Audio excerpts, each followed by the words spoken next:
बादशाह को सारी रात नींद नहीं आई। बादशाह ने डैनियल को सुना हुआ था और उसको पता था कि डैनियल खुदा का बंदा है।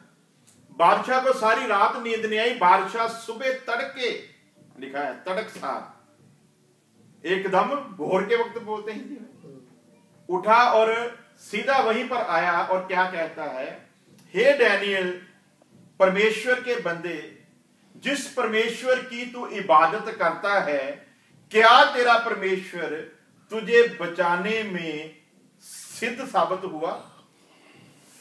तुझे बचाने में काबिज हुआ? क्या उसने तुझे बचा लिया? और अंदर से डैनियल की आवाज आ रही है।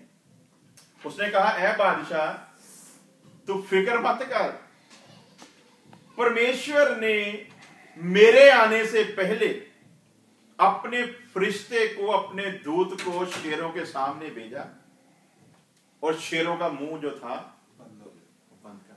हालेलुया। शेर उसकी आवाज सुन रहे हैं। बिलाम खुदा का नबी है, लेकिन कुछ समय के लिए अपने रास्ते से भटक गया और लोगों की आवाज को सुनकर वो खुदा की कौम को श्राप देने के लिए निकल पड़ा। गधी के ऊपर सवार है, लेकिन गधी उस जगह पर उसको ले जाने के लिए तैयार नहीं है जहां पर वो जाना चाहता है। नबी खुदा की आवाज को नहीं सुन रहा, लेकिन गधी जो है वो खुदा की आवाज को सुन रही। नबी ने नहीं सुनी, गधी ने सुनी। तो इस पर मैं कई बार बताया, नबी जो था वो गधी हो गया, गधी जो थी वो नबी बन गई, क्योंकि नबी तो वही है जो खुदा की बात को सुनेगा। नबी ने नहीं सुनी, गधी ने सुन ली और गधी को वो मार रहा है, पीट रहा है, लेकिन गधी ने खुदा की आवाज को सुना हुआ है, इसलिए गधी उस तरफ नहीं जा रही। उसको एक संकरी गली में ले गई, वहां पर जाकर उसको फंसा दिया कि किसी तरीके से ये रुक जाए, लेकिन फिर भी नबी नहीं सुन रहा।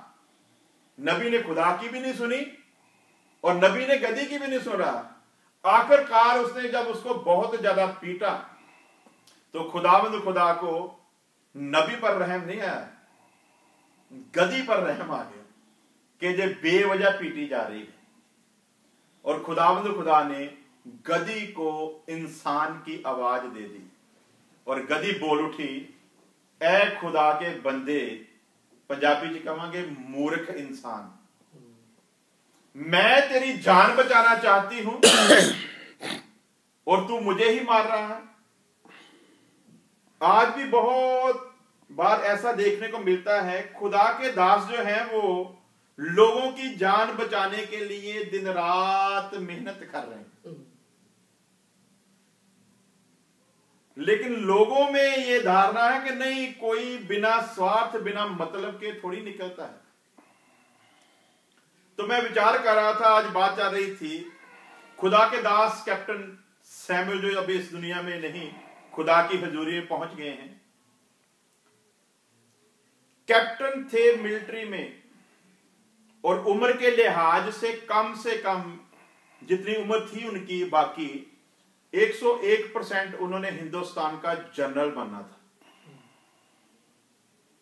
खुदा की आवाज को सुना और खुदा ने कहा कि तू अपनी नौकरी छोड़ और जहां मैं कहूं वहां की तरफ चल पड़। वो उसी वक्त अपने ऑफिसरों के पास गया और उसने कहा कि मैंने रिजाइन देना है। अब अफसर उसको समझा रहे हैं कि यदि तू थोड़ा समय और रहे तो तेरी पेंशन लग जाएगी, अगर तू थोड़ा और समय रहे तो तुझको इतने लाख फंड मिल जाएगा, अगर तू और समय रहे तो तू तो बहुत आगे तरक्की करेगा, इसलिए हम तुमको सलाह देते हैं कि चलो अगर तुमने आगे नौकरी भी नहीं करनी, कम से कम इतने दिन तक कि तुम ठहर जाओ ताकि तुम ये बेनिफिट ले लो। उसने कहा, मुझे खुदावंद खुदा ने आज बुलाया है, कल नहीं। तो क्या लिखा है, यदि आज तुम यहोवा अपने परमेश्वर की आवाज को सुनो तो अपने मन को कठोर मत करो। वो जो इतनी बादशाही जिंदगी जी रहा था, हम सब लोग जानते हैं आर्मी की लाइफ कैसी होती, खासकर ऑफिसर लोगों की, सिपाहियों की तो कुछ नहीं होती, लेकिन जो ऑफिसर हैं उनकी लाइफ जो है वो इस दुनिया में किस स्टाइल की होती है।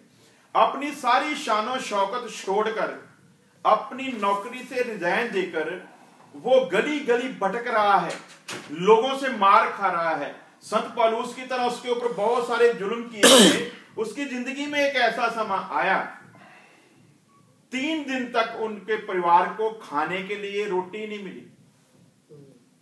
3 दिन से वो भूखे हैं और मन में क्या विचार कर रहा है खुदा का दास कि मैं खुदा का बेटा हूं, किसी इंसान के पास मांगने के लिए नहीं जाऊंगा। मेरा खुदा है, वो मेरा इंतजाम करेगा। अगर वो नहीं करेगा तो इसका मतलब यह है कि उसकी इच्छा है कि हम भूख से मर जाएं, तो उसकी ये इच्छा भी हमको मंजूर है। इस हद तक डिसीजन लेने के लिए उनके मन में क्यों आया? क्योंकि उन्होंने खुदावंद खुदा की आवाज को सुना। जब उन्होंने खुदावंद खुदा की आवाज को सुना, उनका छोटा बेटा पास्टर फिनी सैमुअल, जो यहां पर भी आ चुके हैं, वो बहुत छोटी उम्र में था। उस वक्त बच्चा था एक तरह से। अब बाप तो भूख को बर्दाश्त कर रहा है, मां तो कर रही है, लेकिन बच्चे के लिए भूख को बर्दाश्त करना बड़ा मुश्किल हो रहा है और वो बच्चे की हालत को भी देख रहा है। और हम देखते हैं बाइबल में, हाजरा ने जब देखा कि अब पानी नहीं है तो मेरा बेटा जो है वो मर जाएगा, प्यासा मर जाएगा, तो वो उसकी मौत को नहीं देख सकती थी। तो लिखा है कि उसने अपने बेटे को एक झाड़ी के नीचे छोड़ा और खुद दूर जाकर बैठ गई। बच्चे की मौत नहीं देख सकती थी, दूर जाकर बैठ गई और देख रही है कि अब क्या होगा। और खुदा ने अब्राहम की वजह से अपने फरिश्ते को भेजा और उसे हाजरा से कहा, ए हाजरा, तू फिक्र मत कर, बेशक तू गोली है, लेकिन वो जो बच्चा है वो अब्राहम की संतान है, उस अब्राहम की जिसने हर पल मेरी आवाज को सुना है।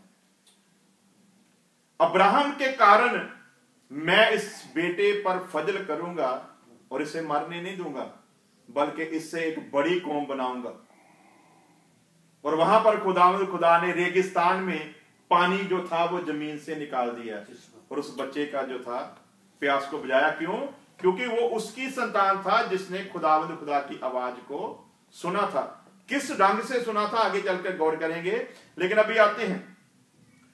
एक शानो शौकत की जिंदगी जीने वाला इंसान, एक आर्मी में कैप्टन जिसने जनरल बनना था, वो आदमी एक रोटी के लिए 3 दिन से भूखा है, परिवार सहित भूखा है। क्यों भूखा है? आज हम देखते हैं, सुन रहे हैं कि आज खुदा के लोग भी चाहते हैं कि लोग बचे, लेकिन लोग समझ नहीं रहे। गलत लोग भी हैं, लालची लोग भी हैं, सेवा कर रहे, स्वार्थी लोग भी हैं, सेवा कर रहे, अपने घर को बढ़िया बनाने वाले लोग भी हैं, सेवा कर रहे। लेकिन जहां ऐसे लोग हैं, वहां कहीं कहीं ऐसे भी हैं जो सचमुच खुदा के लिए दिन रात मर रहे हैं। और उनकी वजह से खुदा ने जहान को कायम रखा हुआ है, ताकि किसी तरीके से ये लोग जो भटके हुए हैं उनकी आवाज को सुनकर सही रास्ते पर। 3 दिन से भूखे, और खुदा का बंदा क्या दुआ कर रहा है खुदा से? कोई गिला नहीं, बल्कि क्या का दुआ कर रहा है? ऐ खुदा, मैंने तेरी आवाज को सुना और मैंने अपने जीवन तुझे दिया। तूने मेरे लिए कोड़े खाए, तूने मेरे लिए सलीब का दुख सहा। अब बारी मेरी है दुख सहने की।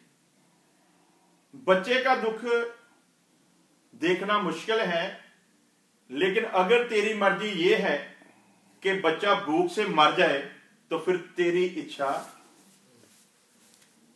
पूरी हो। एक बाप के लिए यह कहना बड़ा मुश्किल है, लेकिन खुदा की मोहब्बत और खुदा की आवाज जो उसने सुनी है, उसने उसके अंदर खुदा की मोहब्बत को पैदा किया।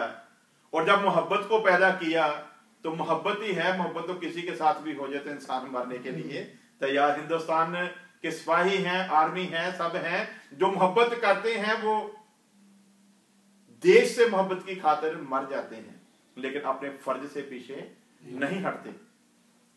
अब खुदावंद खुदा की बारी थी, क्योंकि उसने खुदावंद खुदा की आवाज को सुना।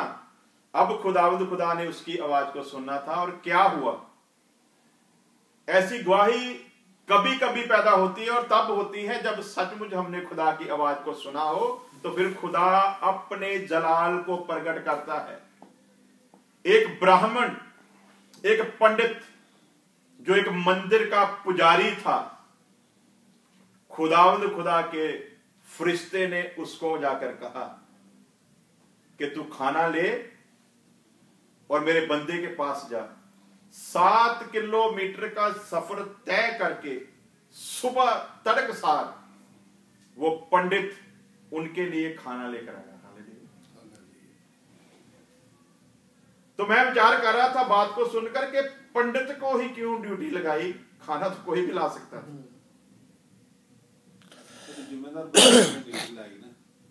वो पंडित जो हिंदुस्तान के लिहाज से देखें तो क्रिश्चियनों से इतनी नफरत करते हैं, जो नफरत करने वाले हैं, उनकी ड्यूटी लगाई है कि तू मेरे बंदे को जाकर खाना खिला, मेरा बंदा भूखा पड़ा है। वो पंडित लेकर आया उसके लिए। इसका मतलब यह है कि खुदावंद खुदा ऐसे अजीबो गरीब काम इसलिए करता है ताकि लोगों में जो गलत फहमी है उसको दूर कर सके। सुना उसने आवाज को, हम आवाज को नहीं सुनते हैं। डैनियल को उसने सुना था, इसलिए वो व्याकुल था और वो चाहता था कि डैनियल बचाया जाए। और डैनियल ने फिर उसको जब बताया कि मेरे खुदावंद खुदा ने मेरी दुआ को सुना, अपना फरिश्ता उसने मुझसे पहले भेजा, उन्होंने शेरों के मुंह को बंद किया और देख मैं बिल्कुल सही सलामत हूं। उसकी आवाज को सुनकर बादशाह जो खुशी से झूम उठा और उसने अपने लोगों को कहा कि खुदा के बंदे को जल्दी से जल्दी बाहर निकालो। अब खुदावंद खुदा की बात पूरी हुई और बादशाह के कहे मुताबिक डैनियल को शेरों की मांद से बाहर निकाला गया। अब शेर जो थे, खुदावंद खुदा किसी का कर्जा नहीं रखता। खुदावंद खुदा कभी किसी का एहसान नहीं रखता। एक पल पल का भी वो अजर देता है। और किस तरह दिया? बादशाह ने अगला हुक्म जारी किया। अब रोजा तोड़ने की बारी शुरू हो गई थी। हालेलुया।